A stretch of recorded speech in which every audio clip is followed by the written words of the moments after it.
roses too, I see them bloom for me and you, and I think to myself, what a wonderful world. Night skies of blue and clouds of white, the bright blessed days, the dark sacred nights, and I think to myself, what a wonderful world. The colors of the rainbow, so pretty in the skies, are also on the faces of people going by. I see friends shaking hands, saying, how do you do? They're really saying, I love you. I hear babies cry, I watch them grow. They'll learn much more than I'll ever know. And I think to myself, what a wonderful world. Yes, I think to myself, what a wonderful world.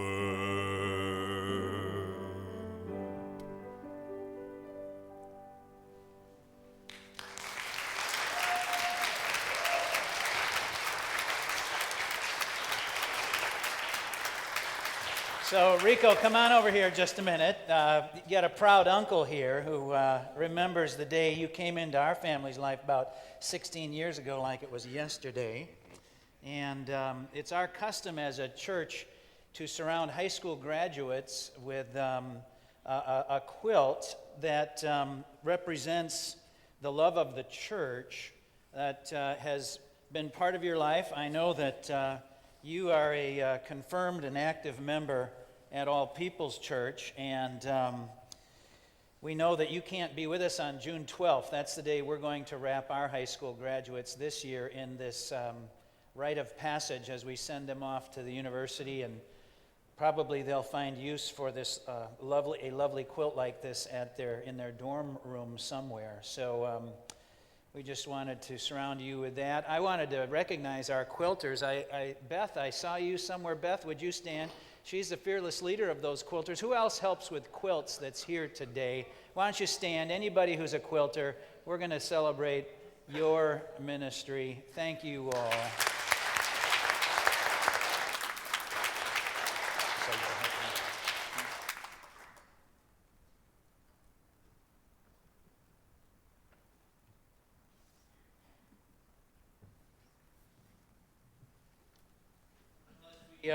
Turn our attention towards the Word of God, put the lights down a little bit. We set the scene, as is our custom. I invite you to find your worship notes and your growth group homework and questions. It was a lot of fun putting together these thoughts this week that encourage us to find a place and people that we can talk about the word that we hear on Sunday morning and how it connects to our lives, whether you do that through a growth group or a cup of coffee with a friend or simply time over lunch with your family. So the setting the scene, well, the scene, you're in it. Well, at least vicariously. I had Rico sing that lovely song that he's sung a few dozen times for our family over the years in honor of being in creation. What a wonderful world God has given us. And that's what we will be celebrating outside and what I want to celebrate with you indoors, God in creation. You know, we think about this outdoor worship center and the effort and energy and creativity and courage that has gone into creating that space. I don't know how many people here have read a book or read books by the author Jim Collins. Jim Collins has been a leadership teacher for many, many years, and he wrote a book called Good to Great, for example, you might have heard of. He taught about a concept known by the odd acronym BHAG, B-H-A-G. Ever heard that? He said when he's thinking about the business world, but these thoughts certainly apply to being the church in this day and age. You need to have some big, hairy, audacious goals. BHAGs. Now, certainly, this church is no stranger to BHAGs, as evident as moving from down the street to this site a number of years ago. As we come toward, already the end of our 8th year this fall in this new site. What an audacious goal it was to relocate and to see the natural stresses that go through a congregation whenever such an ambitious goal is undertaken. And now we've got a similar kind of a stretching that has happened in creating this outdoor worship center. What is the BHAG? What's the big, hairy, audacious goal that's evident in that space? Well, it's the dream that the church today can create space for people who cannot find only the church, but also find Christ and a relationship with God through a creative, unexpected, and unusual kind of adventure that we've created out there. This belief that the church today, which so often goes out of business in the summer, that's what we communicate. We go out of business in the summer when we go from 3 services on Sunday to 2, and we close down our children's church and Sunday school. That sends a pretty subtle message that the church goes out of business. But here we create this big, hairy, audacious goal that doesn't go out of business, but changes course and creates new opportunities. This is the vision of a people of God. And so as we celebrate God and creation, help me present the word, and Gene also will help us. You can step up with me and join me. Your part is in the bulletin as well as on the screen. Now you can help me with those slides, John. God, you made the heavens, even the highest heavens, and all their starry host, the earth and all that is on it, the seas and all that is in them. You give life to everything, and the multitudes of heaven worship you. How many are your works, O Lord? In wisdom you made them all. The earth is full of your creatures. The earth is the Lord's and everything in it, the world and all who live in it. For he founded it upon the seas and established it upon the waters. God saw everything that he had made, and indeed it was very good. Through him, all things were made. Without him, nothing was made that has been made. Christ is the image of the invisible God, the firstborn of all creation. All things in heaven and on earth were created through him and for him. This is the word of the Lord. Thanks be to God.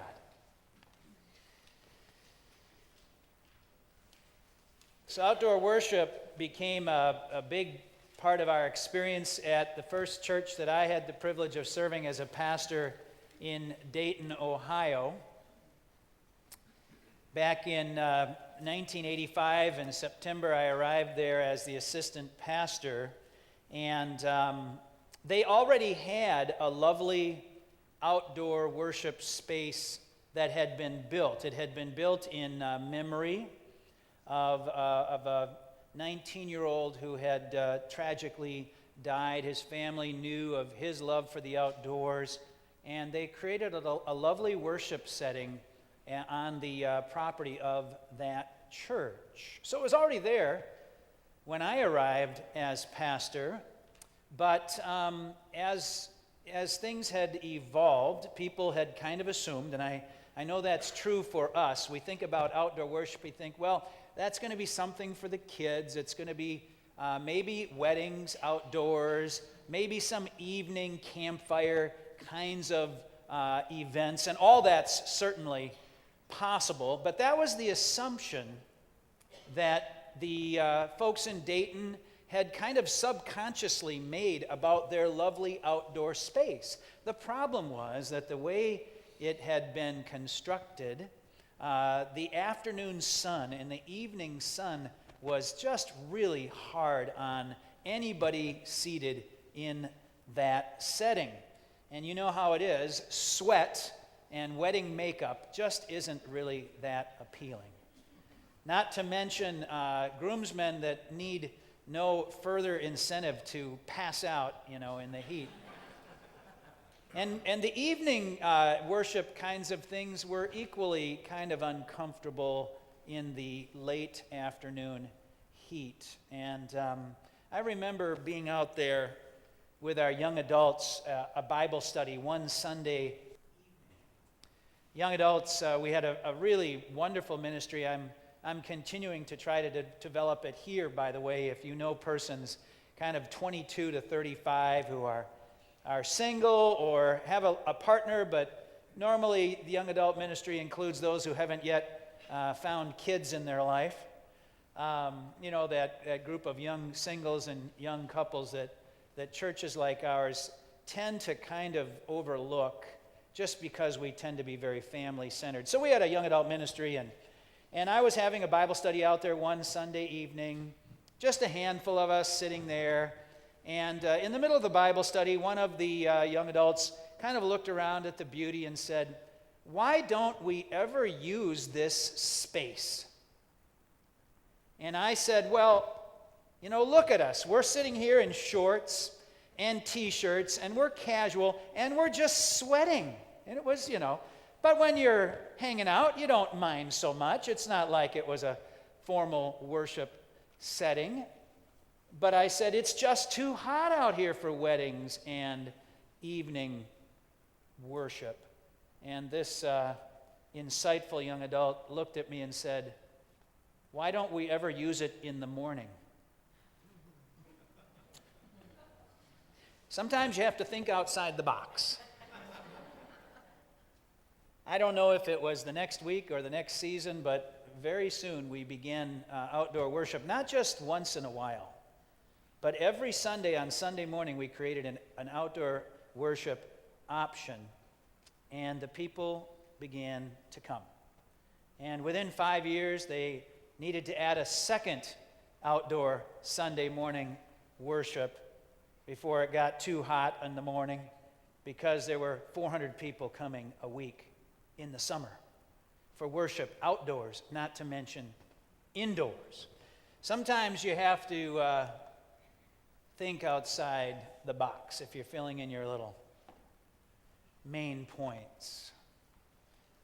These are times of dynamic change in the church. And when I talk about the church, I'm talking about the church Catholic with a small c, all the followers of Christ around the world.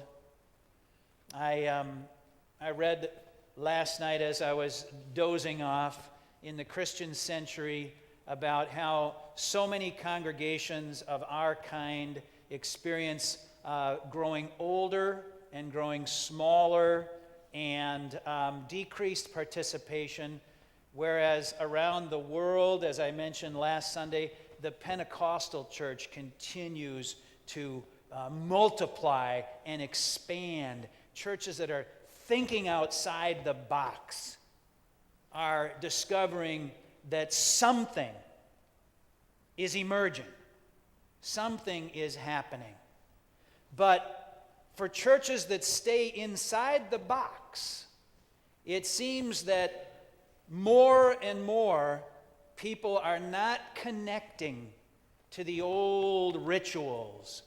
They're not finding what the church has always done to feel relevant. And there's lots and lots of things that draw our attention. Our kids' sports and our own leisure activities devour our energies and our Sunday mornings. I had a pastor friend who shook hands with parishioners on a Sunday morning. It was a Sunday morning in May, a year or two ago.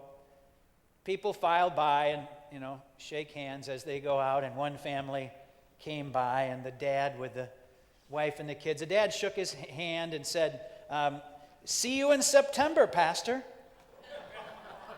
And the pastor, is having one of those moments where the people kept coming, and he's shaking everybody's hand and politely nodding, acknowledging, but his mind is like, "See you in September," and he wants to call that guy back and say, "Well, where are you going to be all summer?"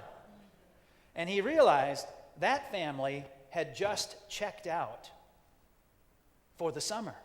"See you in September, Pastor, when you're, doing things relevant to my family and my children again. We'll be back. See you in a few months." But what happens when we check out of God? What happens when we say, "See you later"? Eventually, those things that form and inform our life begin to take over more and more. And the leisure that is necessary and important eventually is unable to renew. The activity after activity that is so necessary in our lives eventually just wears us out. In time, we become enwrapped in the chaos of life, the demands of work, financial concerns that are endless, life's competing, and our own unexamined emotions. Life becomes a trap, or a box, if you will, a sort of death trap when we check out of God and go our own way. But the good news is that God is outside the box. And the good news is that God raises the dead. And we can step outside the box. So as we worship outdoors this morning, I'm going to invite the folks out there on this little, it's really kind of a guided meditation, but I'm not going to tell them. And you all are going to have to use your imagination because I want you to try this as well. To picture in your mind's eye being outdoors and letting your eyes wander and noticing something. Something that you see. Maybe you're on a walk, as Ann and I did yesterday right along the river there in Milwaukee. She said to me, "It feels like we're miles away from the city, doesn't it?" But we're right kind of in the middle, just on a lovely path along the river. What do you see? What do you notice in your mind's eye? Open up your ears and listen. What do you hear? And listen not just with your ears, but also with your skin and your nose. Kind of weird, isn't it? What do you see? And introduce yourself to what you see. Hello, leaf. Hi there, tree. Hey, wind. Hello, bug.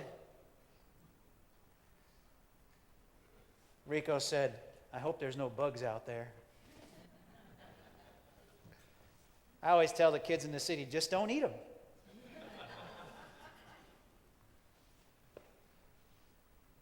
What do you see?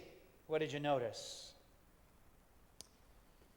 You know, talking to these things is a little weird, right? I mean, it's a little strange. I get it.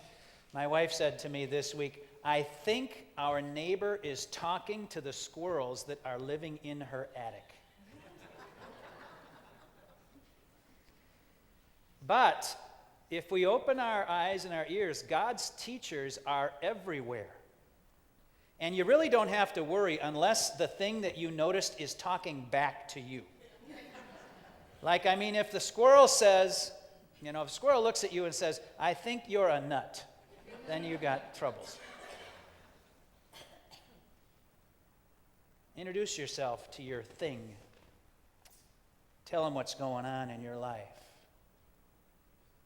Oh, it's just really, really busy, endlessly busy. Sometimes frantic. And I get so out of whack. Stressed. Oh my goodness. God's teachers are everywhere. Let the thing hear you. And let the thing show you that a part of you is a part of it. And a part of it is part of you. And that God is all in all.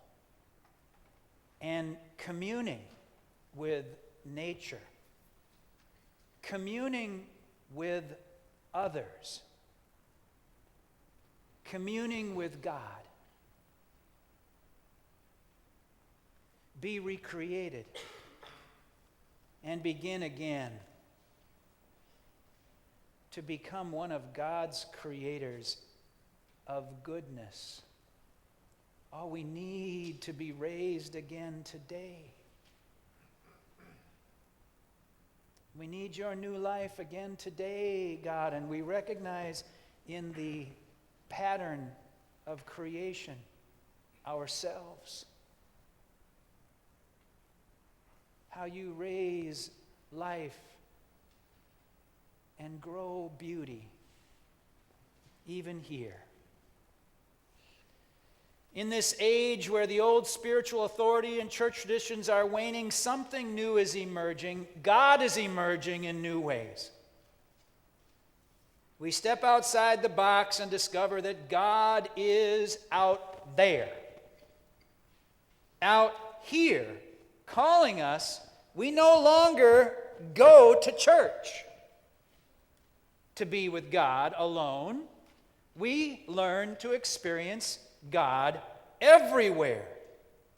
The barriers between our religious selves and our everyday life erode.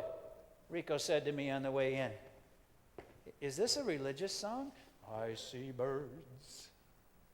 What are the words? It's a quintessential religious song, isn't it? What a wonderful world. We discover that God is out there and in here and with us and everywhere, and the barriers that divide us from creation and from each other begin to erode by the love of God that holds all things in common. It's good to get outside the box.